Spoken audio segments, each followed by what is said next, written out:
Notification हुआ जारी, सरकारी कर्मचारियों के लिए 1 अप्रैल से लागू हो जाएगी unified pension scheme. Unified pension scheme को लेकर पीएफआरडीए के द्वारा बड़ा आदेश जारी कर दिया है। पिछले साल प्रधानमंत्री नरेंद्र मोदी की सरकार ने देश के लाखों केंद्रीय कर्मचारियों के लिए नई यूनिफाइड पेंशन स्कीम का ऐलान किया था। पीएफआरडीए ने गुरुवार को इसके लिए नोटिफिकेशन जारी कर दिया है। अब आने वाले फाइनेंशियल ईयर यानी 1 अप्रैल 2025 से इसे पूरे देश में लागू किया जाएगा। इस पेंशन योजना का मकसद सभी सरकारी कर्मचारियों के लिए फिक्स पेंशन सिक्योरिटी देना है।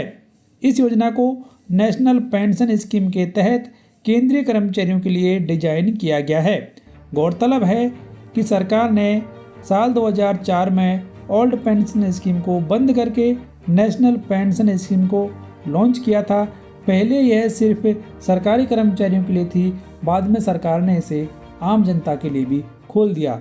लेकिन सरकारी कर्मचारियों की मांग को ध्यान में रखते हुए केंद्र सरकार ने अब एनपीएस के तहत ही यूनिफाइड पेंशन स्कीम को लागू करने का फैसला किया है। इसको लेकर पीएफआरडीए के द्वारा रेगुलेशंस जारी कर दिए हैं, जिसमें कहा है कि अब सरकारी कर्मचारी एनपीएस के तहत यूनिफाइड पेंशन स्कीम का विकल्प चुन सकते हैं और इसके तहत सरकारी कर्मचारियों को एक निश्चित पेंशन की गारंटी मिलेगी। यूपीएस योजना के तहत 25 साल की सर्विस पूरी करने वाले कर्मचारियों को उनके आखिरी 12 महीने के वेतन के औसत पर 50% पेंशन की गारंटी मिलेगी। इतना ही नहीं, अगर किसी कर्मचारी ने अपनी 10 साल से अधिक की नौकरी पूरी की है तब भी उसे कम से कम 10,000 रुपये हर महीने पेंशन दी जाएगी।